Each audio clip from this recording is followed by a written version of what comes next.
एक बेलपत्र, एक धतूरा। धतूरा जानते हो? अरे बोलो तो जम के, जानते हो ना? एक बेलपत्र, एक धतूरा, एक शमी पत्र। शमी पत्र कितना? एक बेलपत्र, एक धतूरा, एक शमी पत्र और एक सफेद पुष्प। केवल एक सफेद पुष्प। एक आखा चावल का दाना। आखा का मतलब जानते हो? मतलब पूरा सेगा चावल का दाना। एक चावल का दाना, एक सफेद पुष्प, एक धतूरा, एक बेलपत्र, ये सब हाथ में लेकर अगर तुमको ऐसा लगता है कि आपको ऐसा महसूस होता है कि मेरी सारी राहें बंद पड़ी हुई है और मैं जिस काम में हाथ डालता हूँ वो काम आज होता ही नहीं, दिन लग जाते हैं। जब दुनिया के लोगों के पास में सुख आ जाता है तब भगवान मुझे सुख देता है, जब दुनिया का भला हो जाता है तब मेरा भला होता है। भगवान मेरी सुनता नहीं, सब राहें बंद है मेरी, कोई रास्ता सूझ ही नहीं रहा। अगर मैं फसल लेने की सोचता हूं तो फसल नहीं आती, काम करने की सोचता हूं तो काम नहीं होता। कुछ ना कुछ टेंशन मेरी जिंदगी में है। तो कभी मौका मिल जाए जिस दिन तुम्हारे हाथ में ये सभी चीजें हों, बेलपत्र, धतूरा, पुष्प, शमी पत्र, चावल का एक दाना, ये सब तुम्हारे हाथ में हो और शिवरात्रि का दिन हो, 12 महीने कोई सी भी शिवरात्रि का दिन हो, उसी शिवरात्रि के दिन जिस दिन आप दोपहर में मंदिर चले जाएं या शाम को जाएं या सुबह जाएं, कभी भी, पर शिवरात्रि के दिन अपने हृदय में ध्यान कर कर और त्रिपुरारी नाम का स्मरण कर कर। कौन सा नाम? त्रिपुरारी नाम का स्मरण कर कर भगवान शिव से अपने मन की बात कहकर, भोला सब दुख काटो, त्रिपुरारी नाम का स्मरण कर कर हाथ में लेकर भगवान शिव के शिवलिंग पर अगर हम समर्पित कर देते हैं तो ये निश्चितता है राहें अपने आप खुलना प्रारंभ हो जाती है और कार्य में सफलता। त्रिपुरारी नाम सुख देने वाला। 3 पुरियों को भस्म करा। 3 पुरियों को भस्म करना मतलब हमारे सामने जो विघ्न आ रहा है, हमारे सामने जो कहीं ना कहीं तकलीफ आती है, उस विघ्न को समाप्त कर दे वो त्रिपुरारी।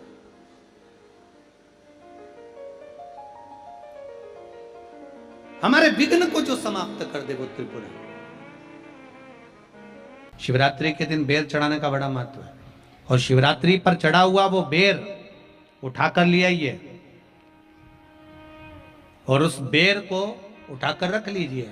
मान लो किसी को उदर से जुड़ी हुई जब तकलीफ रहती है, पेट से जुड़ी हुई तकलीफ रहती है, पेट से जुड़ी हुई कोई भी प्रॉब्लम हो, अगर पेट से जुड़ा हुआ कोई भी रोग आपको लग गया और डॉक्टर की दवाई चल रही है, सारी औषधि चल रही है, जो शिवरात्रि पर आपने बेर चढ़ाया है वो बेर अगर आपके यहां रखा हुआ है, वो बेर उस रोग वाले व्यक्ति को खिला दीजिए। आधे घंटे के अंदर पेट का दर्द, पेट की तकलीफ, पेट का कैसा भी रोग होगा एकदम आराम लग जाएगा। उस बेर में इतना दम, इतना प्रबलता आ जाती है। शंकर को जो शिवरात्रि के दिन बेर चढ़ाया जाता है।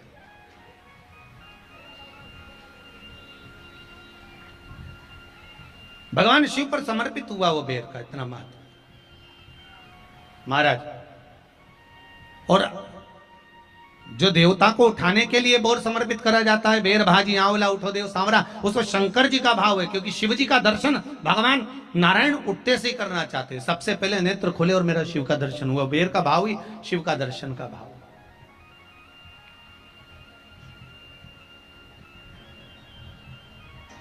कितनी बड़ी औषधि होगी बेर के अंदर, जरा देखिएगा कि मेरे राम जी शबरी अम्बा के दरवाजे पर पहुंचे।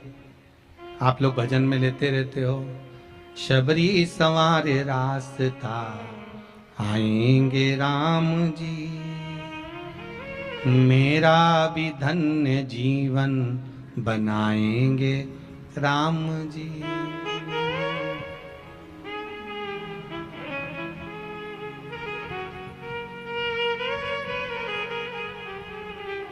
और बागों से चुन चुन के वो लेकर आई बेर की टोकरी लाई।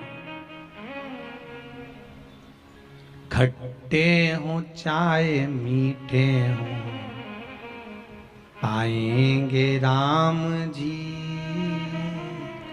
मेरा भी धन्य जीवन बनाएंगे राम जी। शबरी ने राम जी को बेर दिया, राम जी ने बेर खाया, प्रेम से खाया। याद आया पीछे लक्ष्मण खड़ा है, राम जी ने लक्ष्मण को बेर दिए, ले लक्ष्मण ये बेर खा ले। लक्ष्मण जी ने बेर लिए, लक्ष्मण जी ने बेर को देखा तो वो शबरी अम्बा अपने मुंह से झूठा करके दे रही है। लक्ष्मण जी ने बेर लिया, पास में रख लिया, फिर लिया, फिर रख लिया। शबरी जी राम जी को बेर दे, राम जी लक्ष्मण जी को बेर दे, लक्ष्मण जी वो बेर लेके पीछे फेंकते जाए। उठाए फेंका, उठाया फेंका, उठाया फेंका। अब कोई लक्ष्मण साधारण है? जब भगवान राम विष्णु हैं, लक्ष्मण शेषनाग हैं, शेषनाग अगर कोई चीज फेंकेगा तो क्या पास में फेंकेगी? उठाया फेंका, कोसों दूर जाकर गिरा। और वो बेर कब काम आया? जब लक्ष्मण जी को शक्ति लगी, बाण लगा, लक्ष्मण जी मूर्छा होकर जमीन पर पड़े। सुषेण वेद को बुलाया और वेद से बुलाकर पूछा कि लक्ष्मण कैसे उठेगा? तो कहा संजीवनी लेकर आओ। संजीवनी लेने के लिए भेजा। तब संजीवनी लेने के लिए जब श्री हनुमान जी महाराज गए, संजीवनी बूटी जब लेकर आए और लक्ष्मण जी को जो दी, तब राम जी पहचान गए ये संजीवनी कोई दूसरी नहीं है। लक्ष्मण जी को जो बेर खाने को दिया था वो बेर फेंक दिया था, उसी बेर की पत्ती है जिसको निचोड़ निचोड़ कर लक्ष्मण जी को खिलाना पड़ी है। तो राम जी रोते रोते बोले पहले ही खा लेता तो खाना नहीं पड़ती। कोरोना का टीका पहले ही लगवा लेता तो दादा निपटता ही नहीं, लगे तो खाया ही।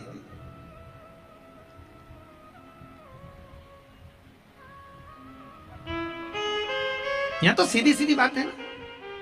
कहा पोलियो की दवाई जन्म लिए बच्चे से लेकर 5 वर्ष तक के बच्चे को पोलियो की दवाई पिलाई जाएगी। पोलियो की दवाई पियो तो हाथ पैर से विकलांग नहीं होगे। बोलो, बोलते कि नहीं बोलते? पियो विकलांग नहीं होगे। जो नहीं पिएगा वो हाथ पैर से विकलांग हो जाएगा। उसी तरह शिव महापुराण की कथा, जिसका जन्म नहीं हुआ, जो माता के गर्भ में है, उससे लेकर जो मर रहा है उस तक के व्यक्ति को सुनाई जाएगी। पोलियो की दवाई नहीं पियोगे, हाथ पैर से विकलांग हो जाओगे। शिव महापुराण नहीं सुनोगे तो काम लोभ विषय आसक्ति से विकलांग हो जाओगे। इसलिए सुनो, ये सुनने का विषय है, इसको श्रवण करना, हमारे जीवन में उतारना। इनका जन्म भी शिवरात्रि का है और इनकी जो ज्योति उस शिव में समाहित हुई, इनकी जो आत्मा परमात्मा में वापस जाकर मिली, वो तिथि भी शिवरात्रि है।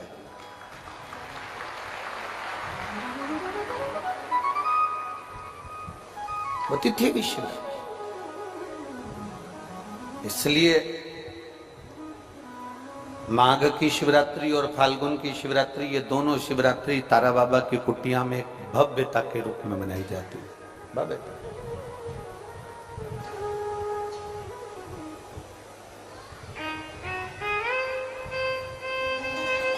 गोविंद जी, दुनिया के लोग कहते हैं कि शिवरात्रि के दिन भगवान शंकर की पार्वती जी के साथ शादी हुई। ये दुनिया के लोग कहते हैं। पर यदि जिसने शिव पुराण की कथा अगर अच्छे से सुनी हो और पढ़ी हो, तो शिव जी की शादी की जो तारीख है वो ये नहीं है। हमने पहले भी उसका वर्णन किया। भगवान देवाधिदेव महादेव के विवाह की जो तारीख है वो वैशाख शुक्ल पंचमी, शुक्ल पक्ष के वैशाख के महीने में जो पंचमी पड़ती है, उस दिन भगवान शंकर और पार्वती जी का विवाह हुआ था।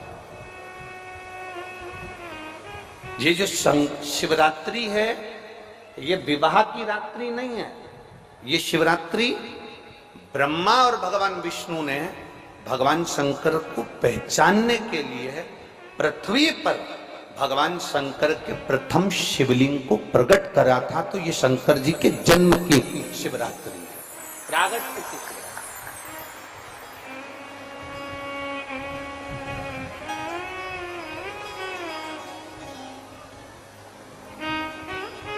ये शिव जी के प्रागट्य की शिवरात्रि है। जैसे तारा बाबा जी का जो जन्म है वो शिवरात्रि का मान है। ये शिवरात्रि जो आएगी, माघ की शिवरात्रि, जो मूल शिवरात्रि होती है, जिस दिन शिवरात्रि के दिन भगवान ब्रह्मदेव और भगवान नारायण ने भगवान शंकर को एक पर्वत को घुमाकर उनके लिंग की आकृति, उनका स्वरूप प्रकट किया, उनका स्वरूप प्रकट किया, उनका जन्म। आपसे कोई पूछे कि शंकर जी का जन्म कब हुआ, तो आप बिल्कुल बेझिझक कह सकते हो शिवरात्रि के दिन, हैप्पी बर्थडे ने टू यू। उसमें तुम्हें सोचना नहीं है। भ्रम फैलाने वाले बहुत भ्रम फैलाते हैं।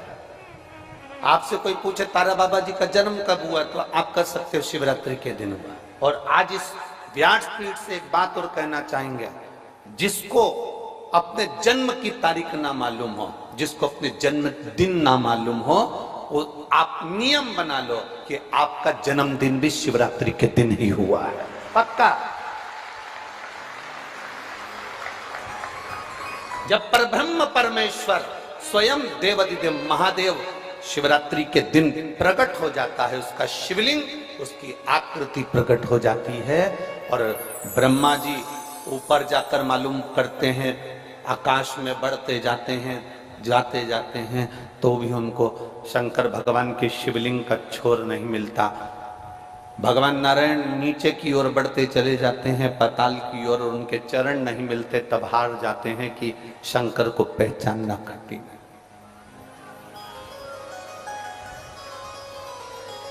शिव को पहचानना, शिव को जानना कठिन है, बहुत कठिन।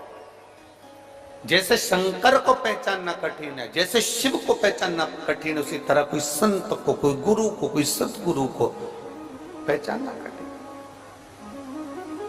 अब तारा बाबा जी की कुटिया को आप देखेंगे तो अब तो बड़ी सुंदर है, बड़ी सुंदर। आपने बना भी दिया, रास्ता भी बना दिया, बगीचा भी बना दिया, सुंदर तारकेश्वर महादेव का मंदिर भी बना दिया, गुफा भी बन गई। पर सत्यता में बताओ कि जब तक तारा बाबा जी थे तब तक एक छोटी सी झोपड़ी में रहना, अपनी झोपड़ी से बाहर नहीं जाना, अपने भजन में डूबे रहना, अपनी भक्ति को करते रहना। एक धोपाड़ा जला के रख लिया, उस धोपाड़े में अग्नि में सेकते रहना और अपना काम करते रहना।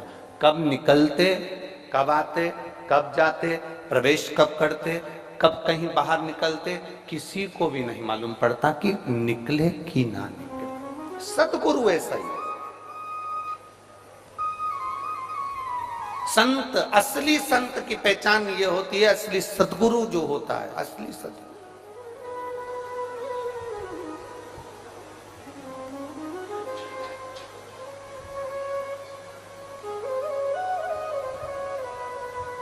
हमने यहां देखा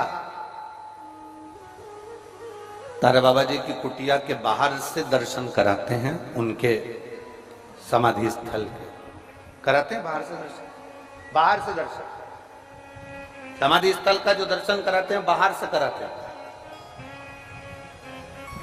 कल रात्रि को सावन पंडित जी कह रहे थे, गुरुजी अपन इतनी सारी जगह गए, कई समाधियों पे अपन ने दर्शन करे, वहां तो बिल्कुल अंदर तक सभी को दर्शन कराते हैं, यहाँ बाहर से दर्शन कराते हैं। हमने कहा इसी को समझ कहते हैं। शिव महापुराण में एक वर्णन आता है, पशुपति नाथ का व्रत करो, 16 सोमवार का व्रत करो, सोमवार का व्रत करो, शिवरात्रि का व्रत करो, चतुर्थी का व्रत करो, तीज का व्रत करो, एकादशी का व्रत करो, पूर्णिमा का व्रत करो, आपका मन पड़े वो व्रत करो, व्रत करने की मना नहीं, पर शिव महापुराण कहती है, शंकर भगवान का चरित्र कहता है कि व्रत करने वाले को सबसे बड़ा नियम एक धारण करना चाहिए। सबसे बड़ा व्रत का नियम कौन सा है कि जो व्रत करे, दिन भर भूखा रहे, दिन भर कुछ ना खाए और अपनी कामना के लिए भगवान शंकर की आराधना करते हो, भगवान शिव की उपासना करते हो, और कोई आया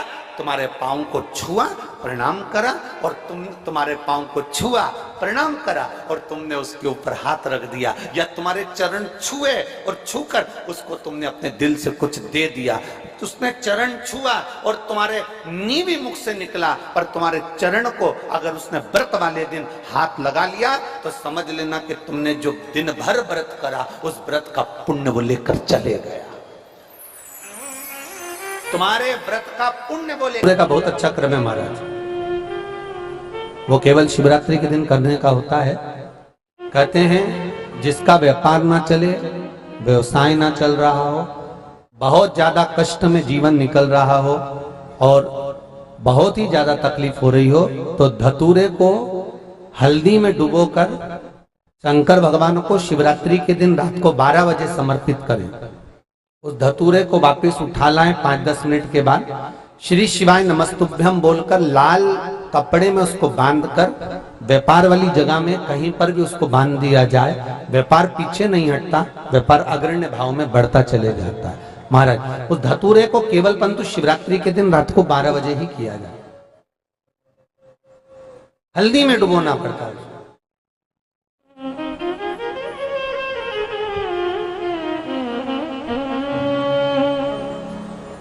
यही प्रमाण एक क्रम में और है महाराज जी। लिंग पुराण कहती है, मान लो किसी व्यक्ति को कोई एक भारी बीमारी हो गई, बड़ा रोग हो गया, और वो रोग डॉक्टर कह रहा है कि ये ठीक नहीं होना है, बहुत तकलीफ उसमें है और कष्ट ही कष्ट है, वो ठीक नहीं हो रहा, दवाइयां लग रही है, गोलियां खा रहे हैं। तो महाराज उसका भी वर्णन है। 7 धतूरे, कितने धतूरे लेना है? 7 धतूरे। कोई सी भी शिवरात्रि से मतलब महीने में एक बार शिवरात्रि आती है, प्रत्येक महीने आती है। किसी भी शिवरात्रि के दिन 7 धतूरे लेकर, एक धतूरे में मोली, लच्छा, नाड़ा लपेटकर चंद्रमौली भगवान का स्मरण कर उस मोली को लपेटकर 6 धतूरे में हल्दी लगाकर शंकर भगवान की जो जलाधारी है, जलाधारी में आपको पहले भी वर्णन किया है, शंकर भगवान का ये शिवलिंग है, ये जलाधारी है, ये भगवान का जल निकलने का स्रोत, चरणारविंद का भाव। शिवलिंग जहां रखा हुआ है ये पार्वती जी का हस्त कमल है, जो ये गोल भाग है ये पार्वती का हस्त कमल है, जहां शिवलिंग रखा है। जहां से जल नीचे गिरता है उसके सीधे भाग में श्री गणेश जी महाराज का स्थान है, उसके उल्टे भाग में श्री कार्तिकेय जी का स्थान है। जलाधारी के सामने एक मोटी सी लाइन होती है, कहीं सांप बना होता है, कहीं स्थान बना होता है। जो मोटी सी लाइन है ये शंकर भगवान की सबसे छोटी लड़की अशोक सुंदरी का स्थान है। जलाधारी के ऊपर जो 3 टेकी लगी है ये भृगु ऋषि का, भृंगी गण का स्थान है। इसके ऊपर जो कलश है, कलश में जो पानी भरा जाता है वो पानी जो बूंद बूंद नीचे गिरता है, ये शंकर भगवान की 5 लड़कियों का स्थान है। जया, विषहरा, सामरीबारी, धोतली और देव, ये 5 लड़कियों का स्थान है। शंकर भगवान का संपूर्ण परिवार शिवलिंग के सामने से, जहां से जल चालू होता है गिरने के लिए नीचे की ओर जब जल जाता है, उस स्थान पर भगवान शंकर के सारे गणों का स्थान है। फिर जब जल बहकर सामने की ओर जाता है, जितनी दूर तक जल जाता है उतनी दूर तक भगवान शंकर के उस जल भाग को ग्रहण करने के लिए 33 कोटि देवताओं का स्थान है। इसलिए उस जल को हम लांघते नहीं है, क्योंकि वहां 33 कोटि देवता विराजमान रहते हैं महाराज। तो जो बीमारी डॉक्टर ने बता दी और बहुत बड़ा रोग हो गया और शरीर में कष्ट है, ठीक नहीं हो रहा, चाहे लीवर से जुड़ा हो, चाहे किडनी से जुड़ा हो, चाहे कैंसर से जुड़ा हो, और मान लो शरीर में कहीं गांठ भी हो गई है और वो मिटी नहीं रही हो, तो महाराज निवेदन है 7 धतूरे, एक धतूरे पर मोली लपेटकर वो शंकर जी के शिवलिंग के ऊपर चढ़ाना। 6 धतूरे, उसमें से एक धतूरा भगवान श्री गणेश जी का स्थान, दूसरा धतूरा श्री कार्तिकेय जी का स्थान, तीसरा धतूरा अशोक सुंदरी का स्थान। महाराज शंकर भगवान की जगदम्बा जी के हस्त कमल के ऊपर एक धतूरा, एक धतूरा जहां से जल नीचे की ओर बहकर जा रहा हो, पानी जिस जगह से नीचे गिर रहा हो बिल्कुल वहीं पर एक धतूरा चढ़ा देना। उस धतूरे को चढ़ाने के बाद वो धतूरा वापस लेकर आना है। अवधूतेश्वर महादेव का नाम लेकर या चंपेश्वर महादेव का नाम लेकर उस धतूरे को, जो बीमार व्यक्ति है उसका स्पर्श कराकर बेलपत्री के पेड़ के नीचे पटकवा देना है। महाराज धीरे धीरे रोग में आराम मिलना प्रारंभ हो जाता है, औषधियां धीरे धीरे समाप्त हो जाती हैं और व्यक्ति स्वस्थ हो जाता है। ये केवल शिवरात्रि के दिन ही होता। 12 महीने शिवरात्रि आती है, आप किसी भी शिवरात्रि को कर सकते हो, किसी भी शिवरात्रि। श्री शिवाय नमः। सुबह भक्तों, उम्मीद करती हूँ वीडियो को पसंद आया होगा। हर हर महादेव। फिर मिलते हैं दूसरे वीडियो में। श्री शिवाय नमस्तुभ्यम।